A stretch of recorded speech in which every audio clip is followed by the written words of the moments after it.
दोस्तों, ये कहानी है सुरेश की, जो एक छोटे से गांव में अपने बेटे राहुल के साथ रहता था। सुरेश एक साधारण मजदूर था और उसकी पत्नी का देहांत तब हो गया था जब राहुल सिर्फ 5 साल का था। तब से सुरेश ने न सिर्फ पिता का बल्कि माँ का भी किरदार निभाया। वह रोज खेतों में कड़ी मेहनत करता और जो भी कमाता उसे राहुल की पढ़ाई में लगाता था। राहुल पढ़ाई में होशियार था और सुरेश का सपना था कि उसका बेटा बड़ा होकर शहर में नाम कमाए। उसने अपनी सारी उम्मीदें राहुल पर टिका रखी थीं। सुरेश खुद तो ज्यादा पढ़ा लिखा नहीं था, लेकिन वह चाहता था कि राहुल को अच्छे से अच्छा भविष्य मिले। जैसे जैसे राहुल बड़ा होता गया, उसे अपने पिता की हालत का एहसास होने लगा। वह देखता था कि उसके पिता नए कपड़े तक नहीं खरीदते थे और पुराने जूते पहने रहते थे ताकि उसकी फीस और किताबों के पैसे जुटा सकें। सुरेश हमेशा मुस्कुराते हुए कहता, जब तू बड़ा आदमी बनेगा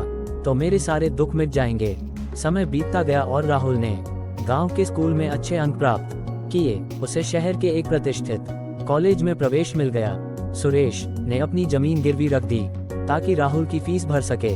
राहुल शहर चला गया और सुरेश ने मन में ये ठान लिया कि अब वह अपनी मेहनत से राहुल के सपनों को साकार करेगा। शहर में रहकर राहुल को नए दोस्त और नया माहौल मिला। धीरे धीरे उसने अपने पिता से बात करना कम कर दिया। वह अपने दोस्तों के साथ व्यस्त रहने लगा और अपने पिता को गांव के साधारण जीवन का हिस्सा मानकर भूलने लगा। सुरेश रोज राहुल के फोन का इंतजार करता, लेकिन राहुल अब मुश्किल से ही फोन करता था।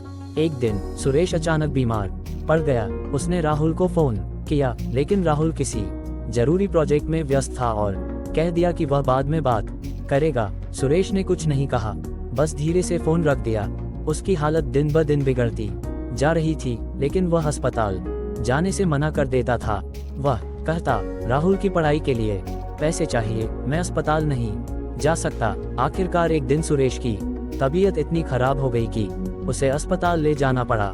गांव वालों ने राहुल को खबर दी, लेकिन जब तक राहुल गांव पहुंचा, सुरेश अपनी आखिरी सांस ले चुका था। उसके पास एक पुरानी डायरी थी जिसमें उसने लिखा था, राहुल की पढ़ाई पूरी हो जाए, बस यही मेरी आखिरी ख्वाहिश है। राहुल को ये जानकर बहुत पछतावा हुआ कि उसकी अनदेखी और व्यस्तता के चलते उसने अपने पिता के आखिरी दिनों में उनके साथ समय नहीं बिताया। उसने महसूस किया कि उसके पिता ने अपनी सारी जिंदगी उसके लिए कुर्बान कर दी, लेकिन वह उनके त्याग की कीमत नहीं समझ पाया।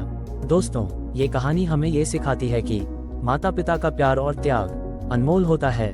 हम अपने सपनों में इतने खो जाते हैं कि कभी कभी उनके बलिदानों को नजरअंदाज कर देते हैं, लेकिन हमें ये याद रखना चाहिए कि हमारे जीवन में उनकी जगह कोई नहीं ले सकता।